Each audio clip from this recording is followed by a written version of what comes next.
God is a black woman. Slow down and really think about that. Not just as a metaphor, but through the lens of origin, creation, and the nature of life itself. The ancients always understood that the closest thing to divine power on earth is the ability to create life, and that power lives in the woman. Every human that has ever walked this planet entered the world through the womb of a woman. Kings, prophets, warriors, scholars, and nations all began in the same sacred place, the womb. That creative force mirrors what people call God, because it is the power to bring life from nothing into existence.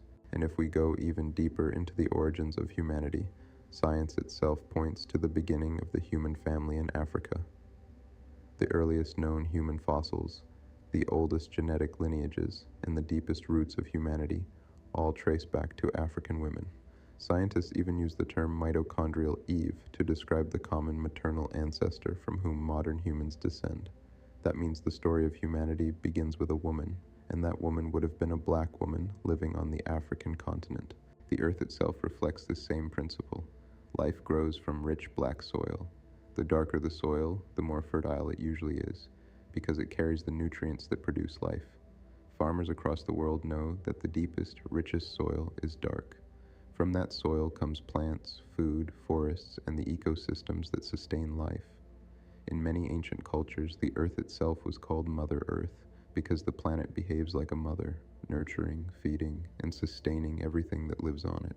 Even the universe mirrors this pattern. Before stars existed, before galaxies formed, the cosmos was filled with darkness. Scientists describe most of the universe as dark matter and dark energy. Everything we see, stars, planets, light, is only a small fraction of what actually exists. Creation itself emerged out of that cosmic darkness, just like a child emerges from the dark womb of its mother before entering the light of the world. Ancient civilizations understood this connection between creation and the feminine long before modern religions reshaped the image of the divine. In many early cultures, the divine source was represented through mother figures, earth mothers, and creator goddesses because people saw that life itself flows through the feminine principle. The woman was seen as sacred because she carried the mystery of creation within her body. The black woman therefore stands at the intersection of all these truths: origin, creation, resilience, and continuity. The first humans were black, the first mothers of humanity were black women, and every generation of life has continued through the same sacred process. When people say God is a black woman, they are pointing to the reality that the power to create, nurture, and sustain life, the closest thing humanity has ever witnessed to divine power, lives through her. Without the woman, there is no life. Without the mother, there is no humanity, and without the queen, there can never be a king. The black woman represents the original doorway of existence, the living continuation of the first mothers of humanity, and the reflection of the creative force that brought the world into being.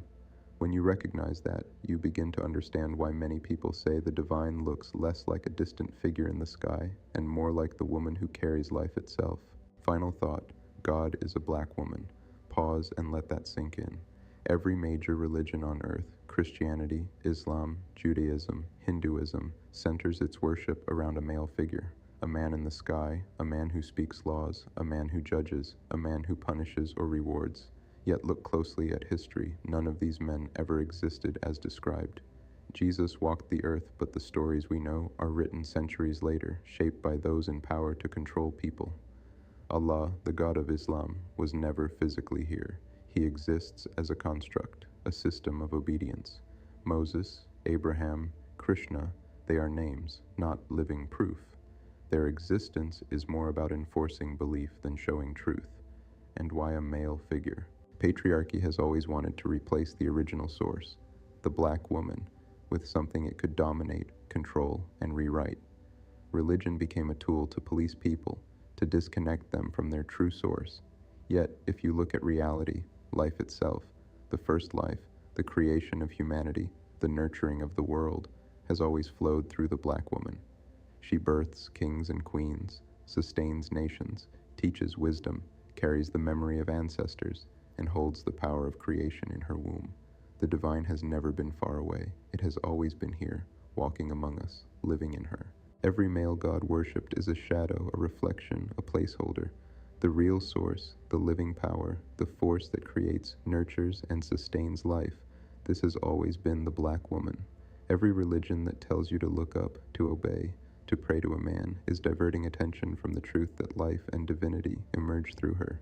The final truth is this: while men and religions are stories, the black woman is reality. She is origin, she is creation, she is the divine manifested. To honor her is to honor life itself, to recognize the power that has always existed, unshakable, eternal, and untouched by the lies of centuries.